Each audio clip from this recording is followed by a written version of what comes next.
This might be the one that gets me kicked off this platform. So I'm going to be graphic. It is what it is. Let's talk. Because this week something happened that took us about 400 years to get to. And before I tell you what was said, I need to tell you what was being named. Because this is the part that never gets said with the weight that it deserves. Before a single ship left the coast of West Africa, the people who were going to be put on it were already being processed, stripped naked, prodded, groped. Traders invasively examined the breast, buttocks, and vaginal areas of women and girls, allegedly to assess their childbearing ability. Men and boys were groped around the groin, scrotum, and anus. One white trafficker who later testified described the process as similar to what you would do to a horse before purchasing it. These were human beings, y'all. They were being evaluated the way that you would evaluate livestock.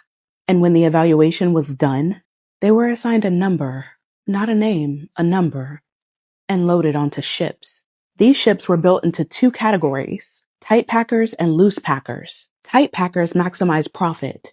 Human beings were measured with instruments with charts to calculate how many bodies could be chained in a single row. The space allocated per person was roughly the size of a coffin. Men were shackled together in pairs at the wrists and ankles and packed into the hold lying on their sides, unable to sit up, unable to turn over, unable to move. The heat in the hold was lethal and suffocating. There was almost no ventilation. The air was so thick with human waste, sweat, and disease that sailors reported being unable to breathe when they opened the hatch. Dysentery tore through entire decks. People vomited on each other. People had diarrhea on each other. People died chained to the person beside them and stayed there, rotting, until someone came to remove the body. Sometimes that took days. Smallpox spread. Measles spread. The living were chained to the dead in spaces the size of coffins, in heat that historians describe as suffocating and unbearable. In the middle of the ocean, women were kept unchained in separate compartments, not as mercy, but because being unchained made them easier to access. Crew members raped them throughout the voyage, not occasionally, routinely. Those who resisted were flogged. Women gave birth on those ships, without medical care, without assistance. In those conditions, most newborns didn't survive. In one documented case, a captain punished a failed rebellion by killing one of the men involved immediately and forcing two other enslaved people to eat his heart and liver, while the rest watched. This is in the historical record, y'all. It is documented in historical accounts of the Middle Passage. About 15% of the people put on those ships, nearly 2 million human beings, died before they reached land. They were thrown overboard, and some were thrown overboard alive because maritime insurance paid for cargo lost at sea, not cargo that died of illness. Throwing people into the ocean alive was more profitable than letting them die of disease. The most documented case is the Zong Massacre of 1781, in which a British captain threw 132 enslaved people into the ocean alive and filed an insurance claim. The case went to court. The question before the court wasn't whether a crime had been committed, though. The question was whether the insurance policy covered the loss. The ones who survived the crossing arrived at a port and then were processed again. Before they were sold, their skin was rubbed with oil to disguise cracking and lesions. Their heads were sometimes shaved to remove gray hairs and bacteria, to make them look younger and healthier than they actually were. They were examined again by buyers, poked, prodded, molested. George Washington, who would become the first president of the United States, specified in writing in 1772 that he preferred enslaved people not exceeding 20 years of age. He was placing an order for human beings, like you would place an order for food. And the ones who were purchased were put to work.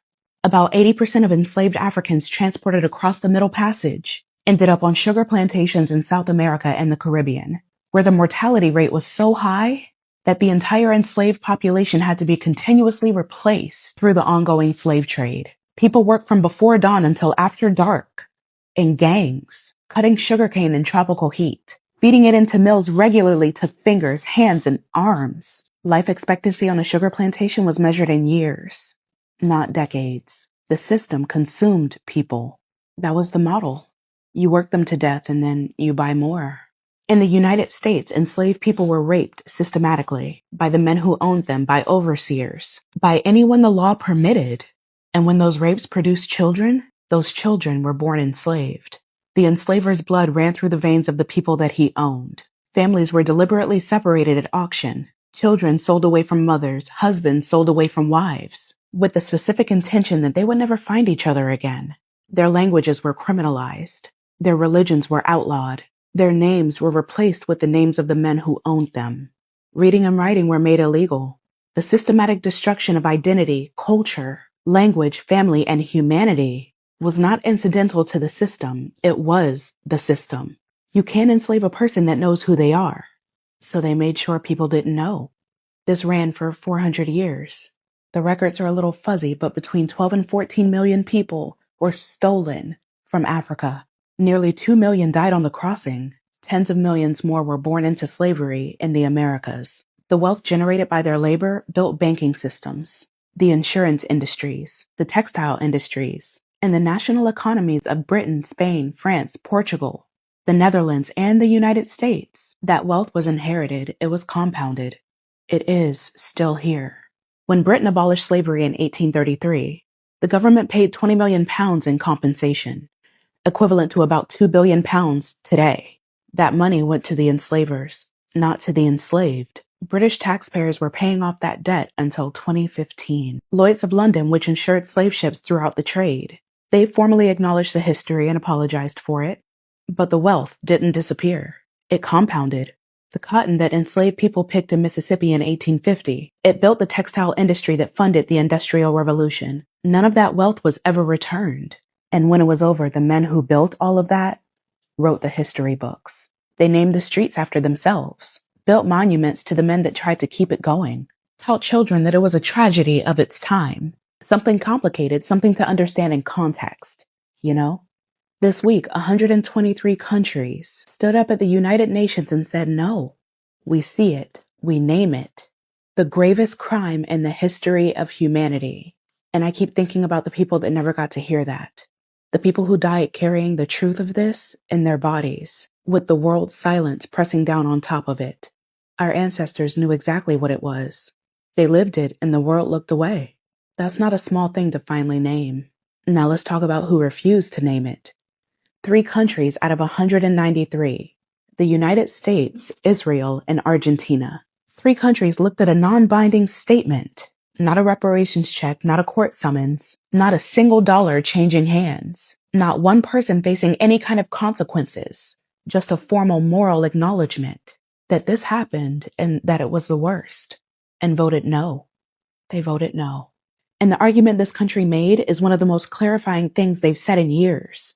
The U.S. Deputy Ambassador stood up in that hall and said, "The United States does not recognize a legal right to reparations for historical wrongs that were not illegal under international law at the time they occurred. They built the legal system that made all of that legal.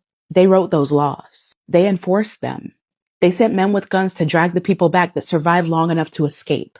They fought a war. Hundreds of thousands of people died, specifically to keep those laws in place. And now they're sitting behind those same laws as their defense, as proof that they don't owe anything. The country that engineered the legal architecture of chattel slavery is using that same architecture like a shield. That's a confession if I've ever heard one. And then there's Europe. Europe didn't vote no. They abstained. And I want you to hear what Europe said in order to explain that.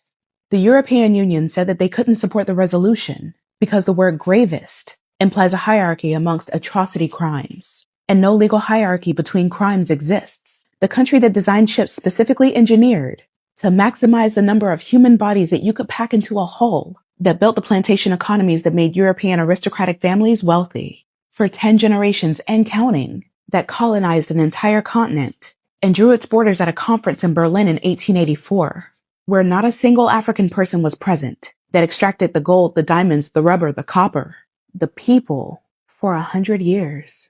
And are still sitting with that wealth in 2026, had concerns about an adjective, not the 2 million people thrown into the ocean, not the women raped on those ships, not the children sold at auction, the word used to describe all of it. The Netherlands is the only country in the world that's ever formally apologized for its role in the slave trade. 1 out of every nation that participated. 1 apology in the entire history of the Western world. But look at who said yes, right? 132 countries, the entire African continent, the Caribbean, Latin America, most of Asia, the global south. The people who know from their blood and their bones what it means to be on the receiving end of that power. They didn't hesitate. They didn't debate language. They didn't have concerns about adjectives. They called it what it is without flinching, without qualifying, without apologizing for the clarity of it all. And for the first time in the history of international law, it's on the record. What happened to African people wasn't complicated. It wasn't a product of its time.